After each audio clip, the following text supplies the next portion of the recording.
Mary Edwards was a beloved 31-year-old teacher who moved into a new townhouse where she lived alone along Park Meadow Drive in Beaumont, Texas. She was a petite woman, just standing below 5 feet tall, but was known to have a big heart. She was often seen taking a beagle for a morning and afternoon walk.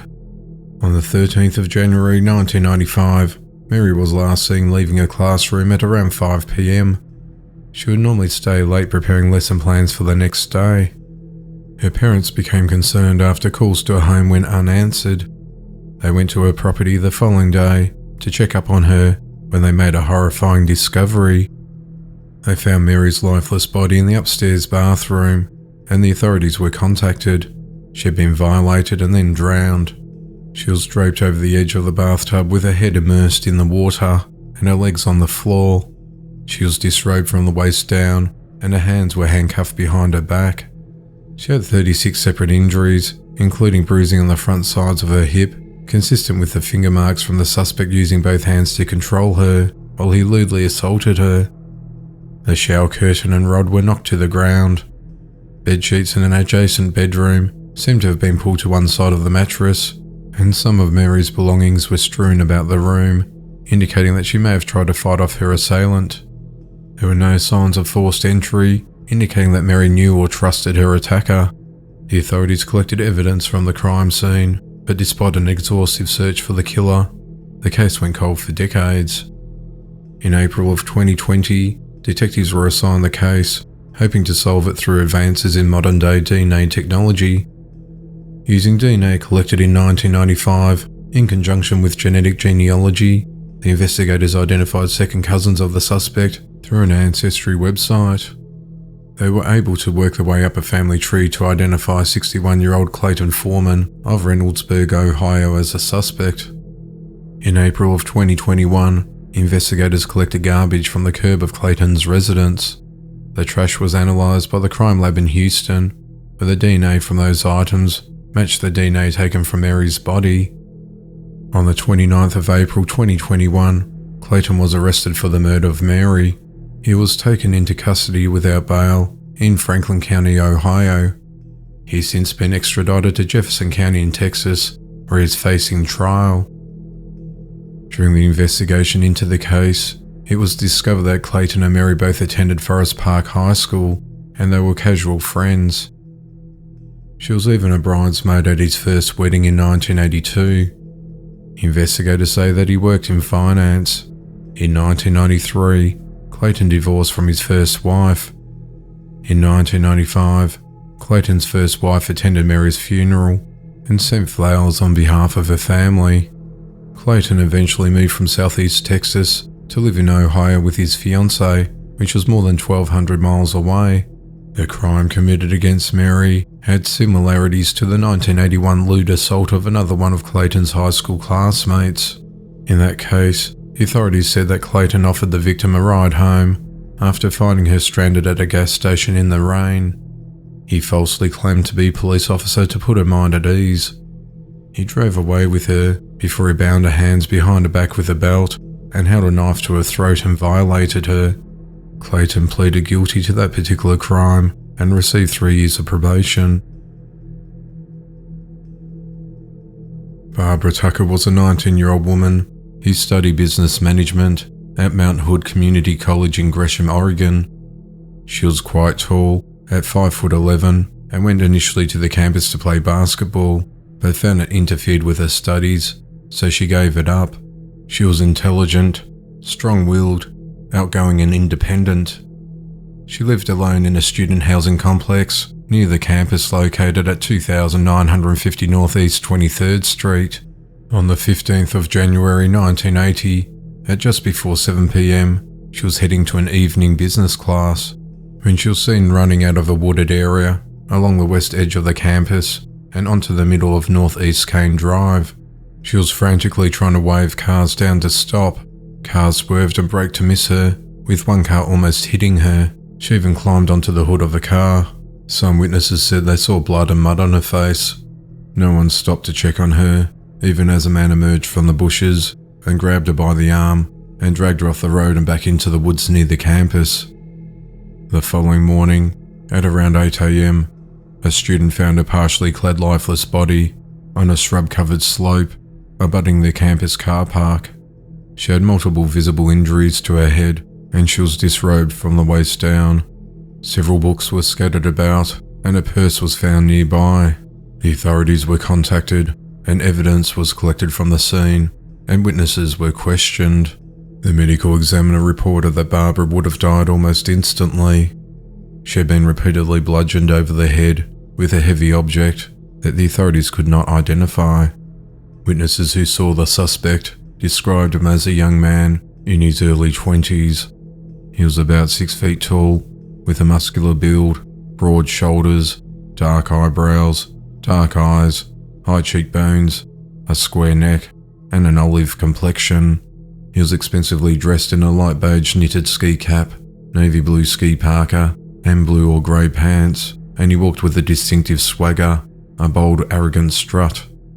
Around the time of the murder, another witness saw a man, looking wide-eyed and apparently shocked, emerge from the bushes in the same spot. Despite an exhaustive investigation, the authorities were unable to clearly identify a suspect, make an arrest or charge anyone for the murder, and the case went cold for decades. Detective Aaron Turnage of the Gresham Police Department took on the case in 2015, vowing to Barbara's family that he will track her killer down. Investigators recently took advantage of modern-day advances in DNA technology and submitted original crime scene evidence for analysis. The authorities used DNA ancestry databases and research while partnering with Parabon to develop a DNA profile match of the suspect, identifying 58-year-old Robert Plimpton as Barbara's killer.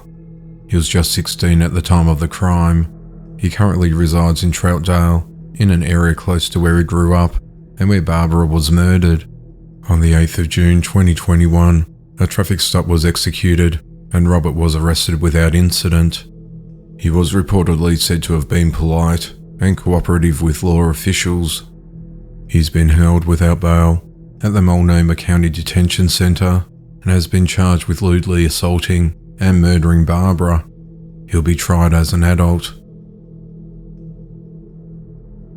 Sonia Stone was a 30-year-old single mother who worked as a sales representative for Levi Strauss.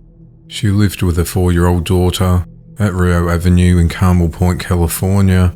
At around noon, on the 15th of October 1981, Sonia's best friend Caroline McBride discovered her lifeless, partially disrobed body sprawled inside the living room near the front door.